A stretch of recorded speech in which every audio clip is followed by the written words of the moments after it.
What's good? This is Marcus the Fingaz, and we are back for day 3 of Syncrets To Success, the podcast where we're diving in on how you can master your music, sync licensing, things like that. I am the Fingaz, Dafingaz, and today on day 3 of Syncrets To Success, we're going to venture into the world of sync placements.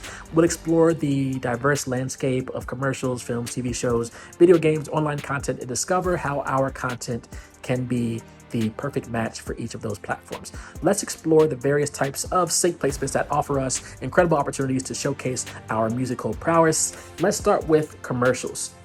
The short but impactful visual snippets that fill our screens often rely on music to captivate the audiences.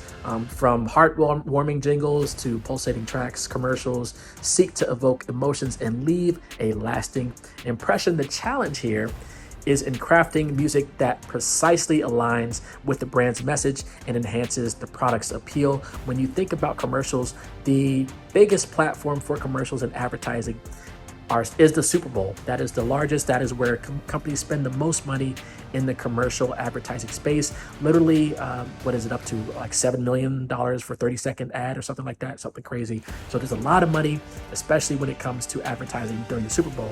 One thing that we can do as music creators is we can study the success of Super Bowl commercials. There's an analysis that's done every year, at least the last few years it's been done, that studies the sync side of Super Bowl placements. What type of music was used in the Super Bowl ads, how long was it used, how many songs from which decades were used. So there's a really great breakdown, I believe, by Billboard. They do one. There might be some other companies that do another, do other analyses on the commercialization of sync during Super Bowl ads. So now is a great time to be looking into the Super Bowl ads of last year and seeing how that can be something that you add to your catalog to create music like that, and hopefully maybe land a Super Bowl ad for next year or in the next few years. So a good guideline for what will be the future of commercials is the Super Bowl ad for that year, Super Bowl ads for that year. Now let's talk about films. Films are canvas, for storytelling and emotion. They thrive on the power of music. There are very few films that are made today that don't have music involved in them. So whether it's an epic score that fits the heart of a poignant melody or that tugs at the soul, our music can breathe life into the characters and scenes of the big screen. Being part of a film soundtrack is an opportunity to be part of a cinematic journey and connect with a diverse and engaged audience. One other thing about films is commercials for films. So if you blend commercials and films, you have what is called trailers. So there are music that is synced in trailers, also called motion picture advertising campaigns, things like that, marketing campaigns. So you can blend sort of the commercial side with the film and television side. You can have trailers for these properties, and your music can be synced in trailers as well. So it can be synced in films. So it is separate from a film composer like Hans Zimmer, John Williams, Pinar Toprak, Brian Tyler, all those great composers out there. The composer for the film is composing music specifically for the film. Your music that gets synced to the film is music that you created that might be separate from the music that is composed for the film. So it's music that is synced for a scene. Maybe they're in a bar, they're in a restaurant or something, and they just need some music to help lift that. That's not composed score. So there is a difference between the composing and the sync placement of a film.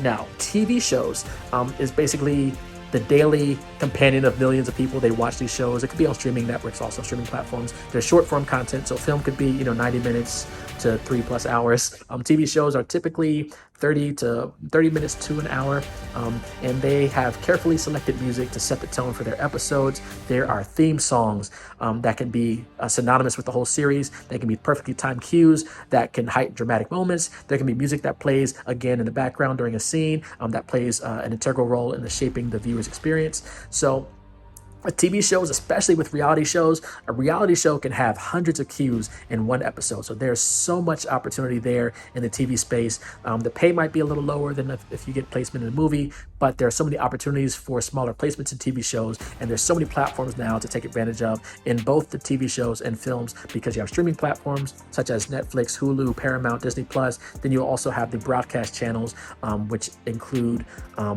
Disney, NBC, ABC, things like that. Video games is incredible. Video games is an interactive playground for players. It keeps rising. There are esports arenas being built or being retrofitted around the world.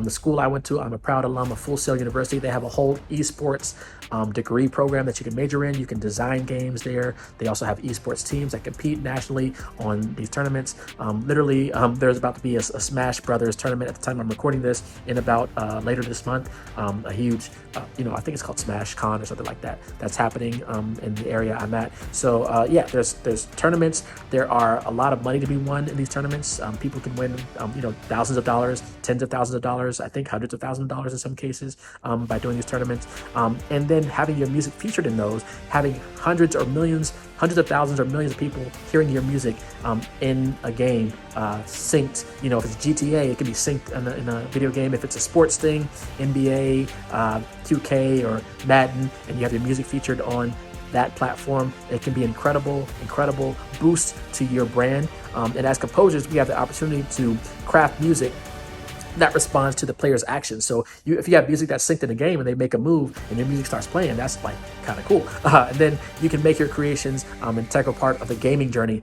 And one thing that I didn't mention at the top of this, you also have specifically sports placements, which can include ESPN, basketball, football, different sports placements, which is technically sync, but there are people who only focus on sports sync placements, meaning their music is getting placed in sports because sports is a year-round thing, 24/7. There's always a new season coming up. There's a season ending. Again, you have Super Bowl, which is the capstone of the NFL, but then you have playoffs and all these other sports. So you have so many opportunities for your music to be placed. And then finally, online content.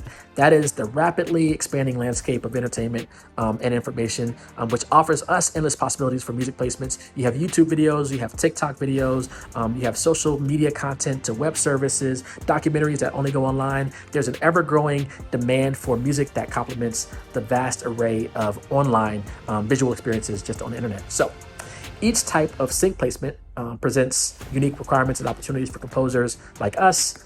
Understanding the specific needs of commercials, films, TV shows, sports, video games, and online content is essential for creating music that resonates with their audiences. So analyzing music trends in various media is key to staying relevant and seizing the most promising sync opportunities. As music evolves, so do the preferences of directors, producers, and audiences. So let's stay ahead of the curve by understanding these trends and adapting our music to meet the demands of the ever-changing sync landscape. To increase our chances of success in sync licensing, we can strategically target specific industries and media by tailoring our music to meet the needs of commercials, films, TV shows, sports, video games, online content, and whatever else comes out in the future. We can position ourselves as the perfect match for their projects. So as you continue to embark on this sync licensing journey, remember that every type of sync placement offers a unique canvas for our music to shine. Embrace the diversity and seize the opportunities that lie ahead. That will wrap up our day 3 of Syncrets to Success. On tomorrow, day 4, we will explore the art of creating sync-friendly music and discover the techniques that make our compositions stand out in the world of sync licensing. Until then, keep creating, keep flowing, and let your music be synced. All right, peace.